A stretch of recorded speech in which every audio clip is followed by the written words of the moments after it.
balance sheet. What the F is a balance sheet? So a balance sheet is something that balances.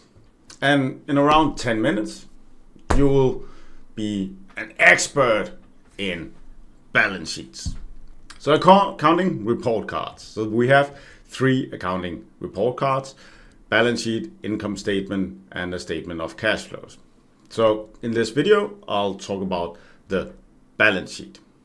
So besides the balance sheets, then we have like other pieces of paper, but they're not as important. The foundation of a balance sheet is that it's built up like this.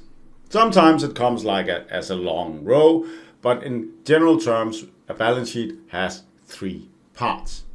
So the left part is our assets. It's called things and stuff. So that means all the things and stuff a business owns is on the left column.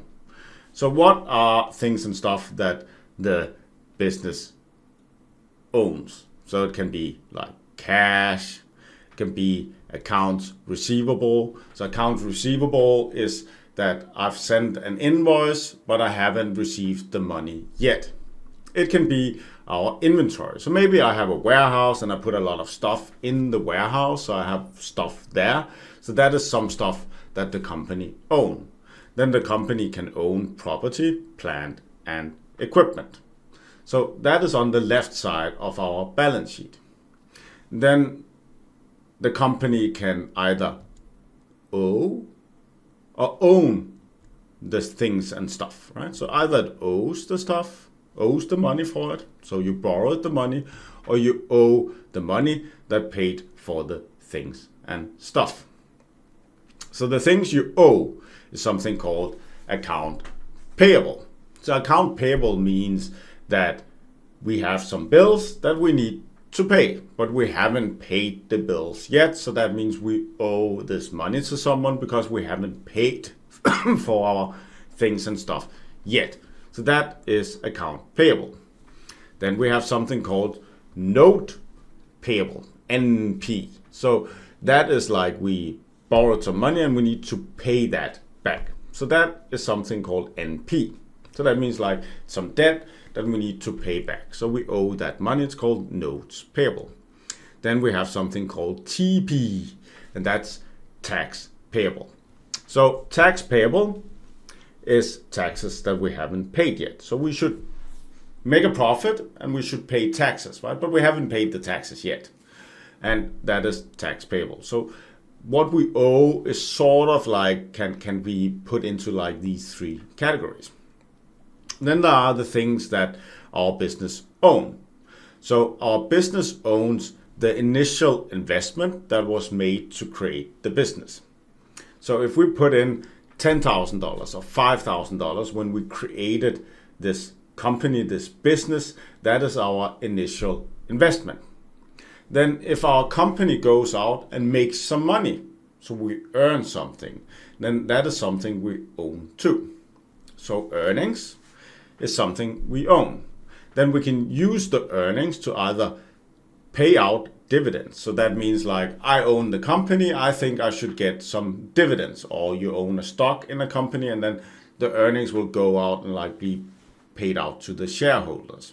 Or you can retain the earnings and keep the earnings in the company. If you keep the earnings when the year is over in the company, then that is something you own. So looking at this balance sheet. So let's say that our things and stuff has a value of 100. Right? So we own 100 of things and stuff. Then if we owe 60 on this things and stuff, then how much do we own? We own 40. So the balance sheet, when we look at it, so then our things and stuff equals what we owe plus what we own. And then there's a balance. So when we look at it, as an example, here again, if our things and stuff is 20, we owe 15, and we own 5. Then at the bottom of this things and stuff thing, that would be 20. At the bottom of what we owe and what we own, when we put those together, that is 20. And then it equals. So 20 equal 20. So that's why it's called a balance sheet. It's because there is a balance, and the balance sheet always needs to balance. So our things and stuff needs to balance with the stuff we owe and the stuff that we own. So when we have that, and we have like a history over time, then we can start looking at relationships and trends in our balance sheet from year to year, and then we can decide if we are happy or we are sad. But it's not really called things and stuff, and it's not called owe and own. So on the balance sheet, it's actually called assets. So the things and stuff we own is not called things and stuff, it's called assets. And what we owe is not called what we owe, it's called liabilities. And what we own is not called what we own, it's called owner's equity or equity. But let's look at an example with a balance sheet. So if we have a transaction, so I want to create a new company, and I invest 2,000 Danish crowns cash into this company. Then what happens on this balance sheet is that on the left side, under our things and stuff, our assets, then something appears. There's cash, 2,000. And then the company doesn't own anything else. So that means my total assets of this company is 2,000. So when I look at the balance sheet, so did I borrow the money? No, I didn't borrow the money. I came with it myself. Right? So the 2,000 I put into this company is what we call the original investment into the company. And that means the total equity is 2,000 and the total liabilities is 0. So we had the left-hand side of total assets, that's 2,000. Now we take the right-hand side, liability 0, owner's equity 2,000, that is also 2,000. And that means now we have a balance. So that means like I have balanced my sheet.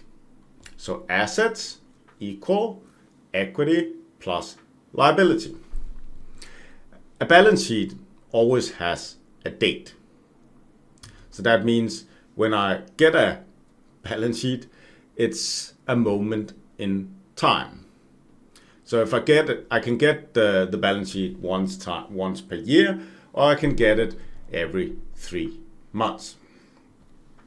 So I talked to one of the guys I'm a mentor for, so he's renting out vans, and then I told him that he always needs to pay attention to his balance sheet because it's very important for the financing he get, because it's just a picture. So in his company, he just gets one that he needs to hand into the bank every year. So he needs to make sure that the numbers on this is very, very good for getting the financing, because the balance sheet has a date and it's a moment in time.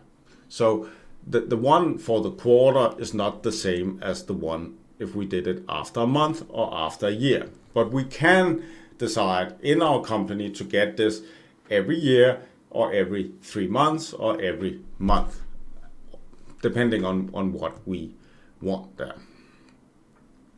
So on the balance sheet, I have the Enron one here. Then it says as of December 31st. So that means, as I mentioned, that this is you can call it's a screenshot of how the company looked on the 31st of December.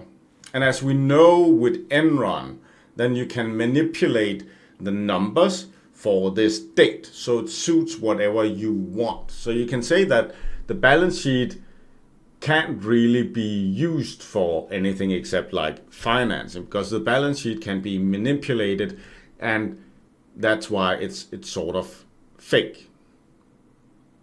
But it is useful. The thing is that we can manipulate it, but it's only showing what happened on that exact date. So the balance sheet, we can say, is sort of like a map. So the balance sheet is a map of the assets a company has. And then the income statement, on the other hand, how does that relate to this map of assets? So the thing is, when you have an income statement, then you have the net profit. And the net profit on the income statement is actually placed on the balance sheet under owner's equity. So it goes under the tab called earnings. When we look at the cash flow statement, then our ending cash on our cash flow statement is the cash that is put under assets on the balance sheet. So you see, these three pieces of paper kind of work together. So looking at that, then let's say, as an example, we have on our income statement, we have 10 in sales. We have 6 in expenses, and that gives us a net profit of 4. So on our balance sheet, then we would put that number 4 into owner's equity. So now we have 4. On our cash flow statement, then at the start of the year, we had 40 cash. Then we had the O cash, the F cash, and the I cash. So that means at the end of the year, then we had 100. And then we can take the ending cash and put it under assets. So now we have 100 under assets. So the thing is that net profit and cash is not the same. So we'll get more into that later, but cash always needs to be bigger than our net profit. So our cash flow in a business we should always thrive to have it higher than our net profit. It's because we can deduct different things and we can write things off. So it should always be higher than our net profit. In the next video, I'll talk about the middle one, the income statement, which when we look at the report cards, that is the middle one. So subscribe to the channel. If the link is there, go watch it now. If you like the video, give it a like. If you don't like it, give it a dislike. What do you think about this balance sheet and things and stuff? Did it make a little bit more sense? There's going to come more videos with examples later. Write it in the comments below. If you want to, go to our website, thesecretway.com, become a member of our Treasure Hunter membership. Else, that was all for me in this video. Thanks for watching. Have a wonderful day.